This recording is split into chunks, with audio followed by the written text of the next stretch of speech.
Morning guys, gusto pa kayo mga kawaiti? Long time no see but now see now. And guys, ang ating video for today is magluto po tayo ng masustansyang gulay.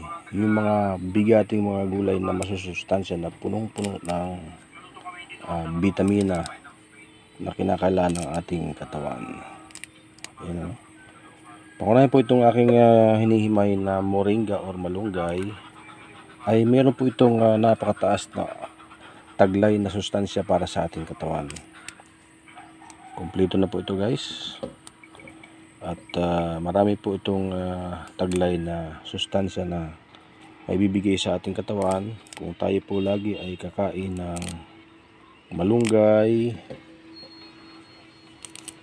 no? Sari-saring luto. Pwede ito sa tinulang manok, guys, or sinabawang isda, or gataan, ginagataan, or yung pagi na kinunot, yung ng Bicol, yung paborito ng Bicol na lutuin yung pagi guys. So napakasarap po ito. At pwede yung panghalo ito sa mga tinulang manok, mga busing, lalo yung native. Ayan, napakasustansya po nito mga guys. At of course ginagawa ko rin po itong tea. Pinapakuloan ko lang yung dahon, tapos akin ang ginagawang tea ang sabaw instead na kape. Ay ito na po ang aking ginagamit sapagkat ito po ay may mataas na taglay na sustansya na kinakailangan ng ating katawan. Ayon po sa mga dalubhasa, hindi naman po ito akin, at alam naman po ng karamihan po ito, So of course meron po tayong nadalit na native na manok. Kukuha pa tayo mamaya, parang itlog. So ayan, so ito po ulamin natin ngayong tanghali dahil medyo mahangin ang panahon. Hindi po tayo makapanghuli ng isda, hindi tayo makapamingwit kasi maalon. So ito po muna ang ating ipapalit na ulam, na masarap na ulam guys. So of course hindi lang po malunggay, meron po tayong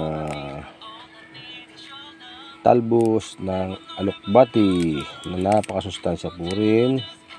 Ito pong madudulas na mga pagkain kagaya ng saluyot, meron po tayong saluyot. Ito po, saluyot po ito. Ay mayaman po yan sa vitamina na lalo sa ating buto upang maiwasan po natin na magkaroon ng arthritis o rheuma. Ang tuhod po natin kapag nauubusan po siya ng yung balot sa buto, meron tayong tawag doon. Basta yung sa mga joints natin, meron pong nakabalot po yan na laman. Pag naubos po yan, ay yun po yung masakit na nararamdaman natin na nagkikiskisan ang mga buto. So yan guys, so malunggay po yan. Tapos naman dahon po ng saluyot. So alam nyo ba guys, ang saluyot ay napakatindi ng taglay nitong sustansya sa ating katawan na ating makukuha kapag tayo po ay kumakain lagi. Ayan, ito po ay paborito sa mga Ilocano.